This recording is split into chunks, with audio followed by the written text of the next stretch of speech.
accepting people for who they are.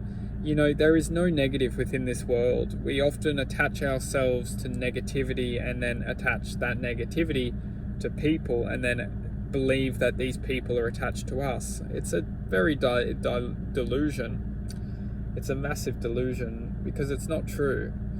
We need to realize that people aren't attached to us. In fact, reality being is that we could end it all today. We don't need to attach ourselves to anyone. Yet, we choose to because we feel that we have to, because we often feel that we love people and we care for people, but all this hurt is just unbearable and we can't go through the hurt because it's not fair to love.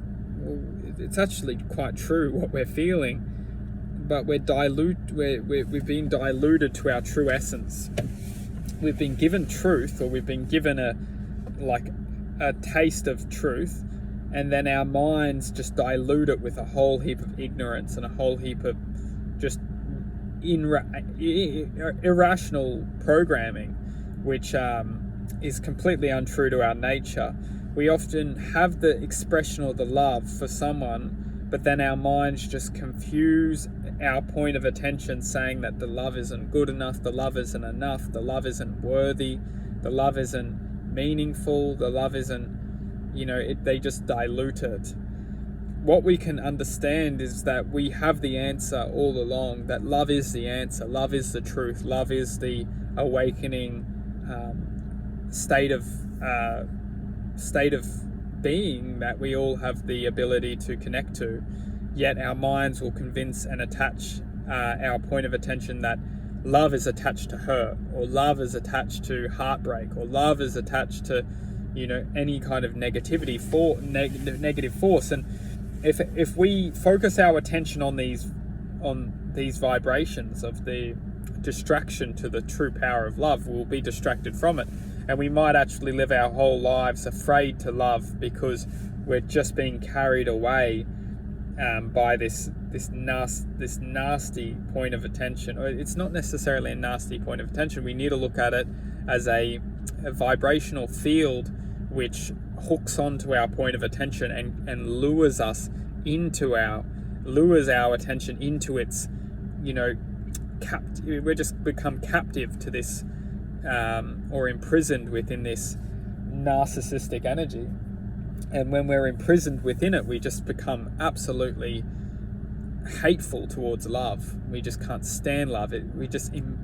Love becomes unbearable, which is kind of ironic because we're actually becoming unbearable to our true self.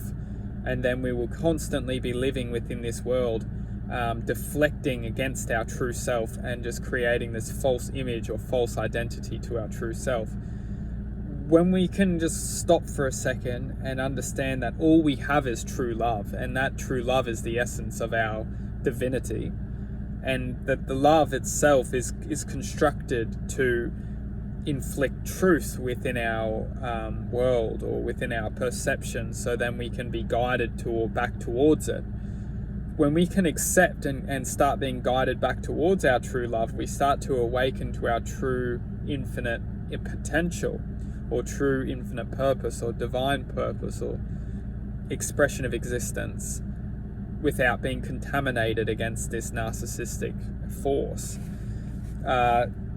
Learning to love will unite forgiveness and respect, because we need to just honor people for who they are and accept people for who they are and just honor and respect them. We'll never be able to change people, but what we can do is we can learn to love people. When people feel the love, they will feel the spark in their heart. They might try and continue to take from you or continue to talk negativity. They might just take. But what is true is that these takers, they'll be given a choice, and depending on the choices they make will inflict and expose the truth within themselves. And this is what we need as a one consciousness, is to allow the choice to be inflicted. If we just hate will only hate more. If we love will only love. and share its divine generosity.